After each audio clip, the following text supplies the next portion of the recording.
up, everybody? This is Zach. Welcome again to New Angle Sports Talk. Today we're going to be recapping the Houston Rockets Jazz Game 5. Been a fun series. Like I said before when we were making those brackets, this was one of the series that I was looking forward to the most. It didn't go as many games as I thought it would. I thought it'd be a longer series, but it was a fun series for sure. So let's just jump right in, guys, as usual. Houston started pretty strong. Had an 8-0 run to start the game. Utah had to call a timeout within the first minute and a half of the game.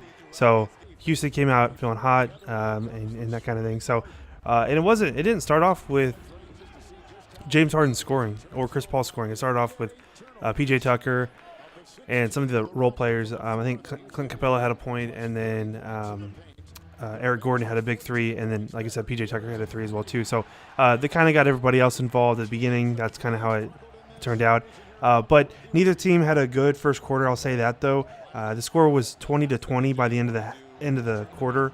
James Harden had 0 points. Ingles and Donovan Mitchell both had 6 points, but we're gonna kind of get more into that in just a second as well. This was a good sign though for Ingles because he had struggled throughout the series. He wasn't the Joe Ingles from last season.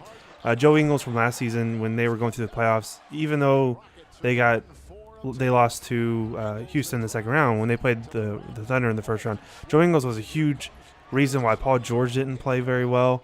A huge reason why they shut down Carmelo for the most part, and kind of controlled the whole offense for the Thunder. But this year it translated. Joe Ingles didn't do too good in the playoffs. He did in the season pretty good, so you kind of thought that was going to be a building block, but it wasn't. He couldn't carry it over, unfortunately. But this was a good sign for Utah. They kept the score low. They kept it from getting into like a three-point fest, which obviously, if you're going up against the Rockets, there's only a few teams in the league that could probably beat them at the three-point fest and just draining threes and threes and threes. Utah's probably not one of them either. So it was a good sign seeing it as a low-scoring game if you're a Utah fan. Again, 20-20 was the final score in the first quarter, so that was what they went into. The score was in the second quarter. Now, jumping into the second quarter, James Harden actually got his first basket with 8:45 left in the second quarter. So it was almost halfway through the second quarter whenever he finally got his first point. At that point, though, he was only 1 of 8 with 3 turnovers as well. Now, right before the end of the second quarter, Houston as a team, but also specifically James Harden, kind of goes on this hot streak. He does continue to struggle up until like the last 2 minutes or so. In the last 2 minutes of the second quarter, he hit 2 big threes. He had a big layup, it was the last shot. He hit a floater that would end up being scored in the second quarter. It wasn't the last shot, but the last point that was scored in the second quarter was a really, really clean floater by James Harden as well. And it ended up becoming a 11-1 run for the Houston Rockets. And Houston ended up leading at halftime 42-46. So, again, they're still keeping it a low-scoring game, Utah is. So when they do that, you would kind of expect that, they have a shot to kind of get back into the game, or because they're not letting the Houston Rockets or James Harden, for that fact, play their own game or play their usual game where they're running in transition, they're getting wide open threes, they're getting corner threes, they're just taking threes and layups all day long is essentially how their offense runs. And the Utah Jazz did a pretty good job, I would say, as far as limiting that, because like I said, they only scored 46 points in the first half, and you're only down by 4. And honestly, Utah didn't have that great of a game either as far as shooting the ball either. So I thought for what they were going up against, they were down 3-1 in Houston. Now, I will also bring this up as well, too. It seemed like the crowd was just not into it in Houston. Obviously, if you went to the game or something like that, you'd probably have a different opinion. But just from seeing some of the games from my television, basically, like the game last night with the Thunder in Portland, insane game. The crowd was pumped up the entire time. 76ers Brooklyn, pumped up the entire time, it seems like. Even Houston and Jazz, when they're in Utah, it was pumped up the entire time. But again, I guess it doesn't really, not every fan base can be the loudest. You know what I mean? So I don't know. I thought that it was kind of interesting how Houston I would think that they would be a lot more loud, but from the way that it was coming through on the TV, it just didn't sound like it. And the commentators mentioned that as well too, that it just wasn't really that loud. It's kind of strange. Now, jumping into the second half, we're going to highlight a few more things here as well. Houston, again, they ended the second quarter hot, and they continued hot into the third quarter. They got onto a pretty good run at the beginning of the quarter. Now, one thing that we've seen this series and also at the end of last season is when Harden, the defense plays Harden, where they kind of take away his entire left side, but also it's so drastic when the Utah Jazz do it that they kind of get behind him as well too. So just to completely eliminate the step back three, which he is just going to drill you on, and that's those threes that he hit. The first three that he hit in the second quarter, that was a step back three. So it's like don't give him that shot. If you can eliminate that shot, eliminate it. That's their way of eliminating it. However, I feel like James Harden really figured that out in the third quarter, because what happened was he would be guarded from behind, which I think usually is going to be Rubio. At least when I was watching, Rubio was pretty much the primary defender on him for most of the game. What did he do? He took a few steps forward, dribbled the ball, got the ball to Clint Capella that was in the paint at that point, and then Clint Capella throws the ball out to PJ Tucker for a corner three. And PJ Tucker loves the corner threes. We talked about it with the Thunder series as well too. You have to eliminate Aminu and some of those shooters from the corners. Seth Curry as well. You have to eliminate them from the corners. PJ Tucker in this series is the same guy. Do not let him shoot from the corners because he's so good at it. You can let him shoot anywhere else, like from the three-point line, because he doesn't do very good. It's the corner three specifically that he's just killing it at. So that was kind of interesting that he kind of got around it. Just take a few steps forward, and share the ball is essentially how you get out of that. Is you get the ball to Clint Capella in the middle. Clint Capella can either go up for a layup or a dunk, but usually he's being guarded by Rudy Gobert. So, I mean, you're probably not going to win that too much. Maybe you do. I don't know. But the better basketball play is probably to kick it out, which they did several times, and it actually ended up working. And you see that a little bit more in the fourth quarter. Jumping back into Utah side of things, Royce O'Neal had a really good game. He's had a really good series, honestly. Every time I've seen him, he's one guy that I've actually kept track of for a while now since he's been in the league, and has just been real consistent with his team.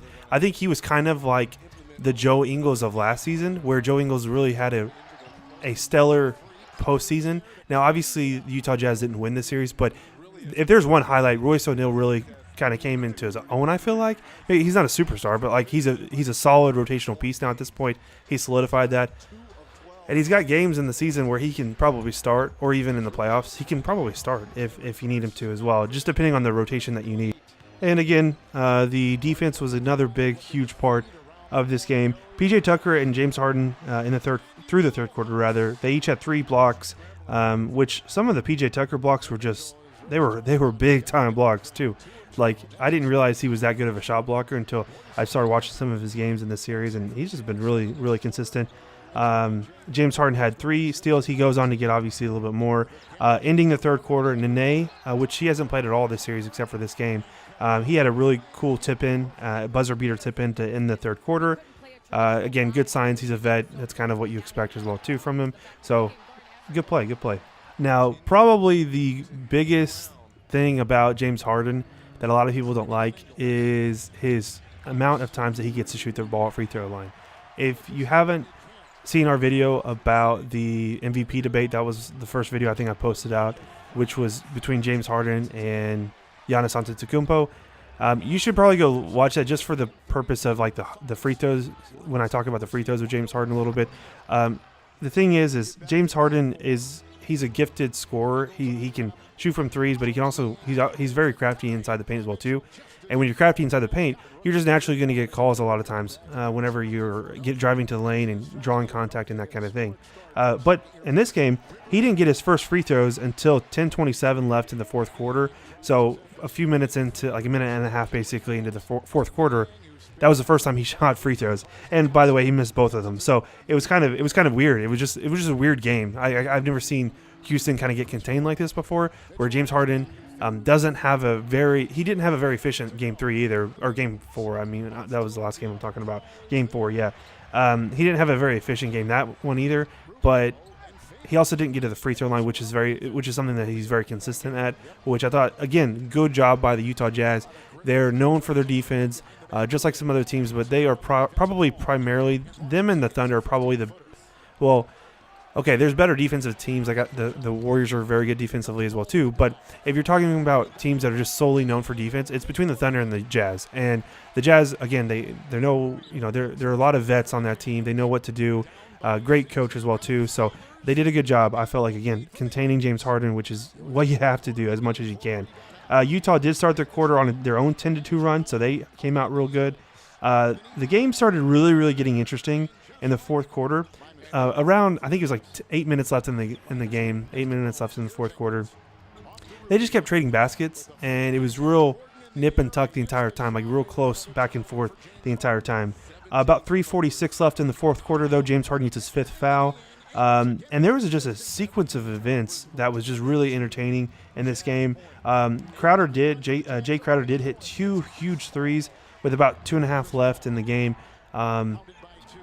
And again, the Jazz needed scoring in this game. Joe Ingles wasn't necessarily getting it done. Donovan Mitchell did not get it done either on the scoring. He had some good plays, but he couldn't hit shots tonight.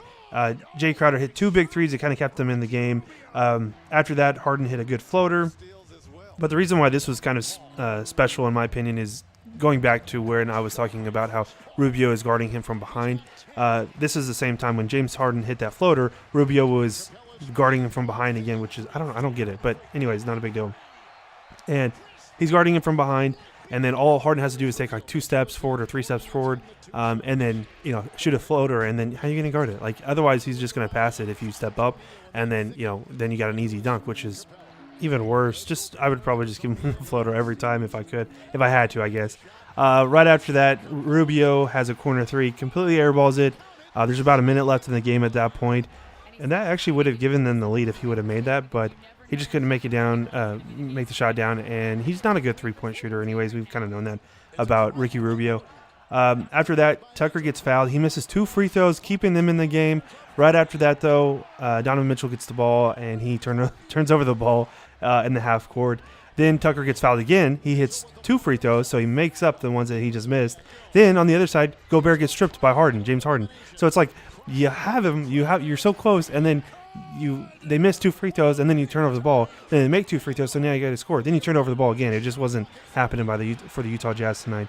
And then right after that, right after Gobert got stripped, Harden gets fouled, shoots 2 free throws, makes it 2 free throws, and then with like 40 seconds left or 30 seconds left, whatever it was in the game, Donovan Mitchell has a really good look for a 3 over James Harden at that point to try to stay in this game, but it just wasn't going down. So at the final score, you guys will see it here in just a second. Houston wins 100-93 over the Jazz, and they move on to the next round. So that was pretty much it for this recap, guys. If you guys liked the recap, make sure to go ahead and like, comment, and subscribe. But also let me know, do you think that this was a successful season, I guess, by the Utah Jazz?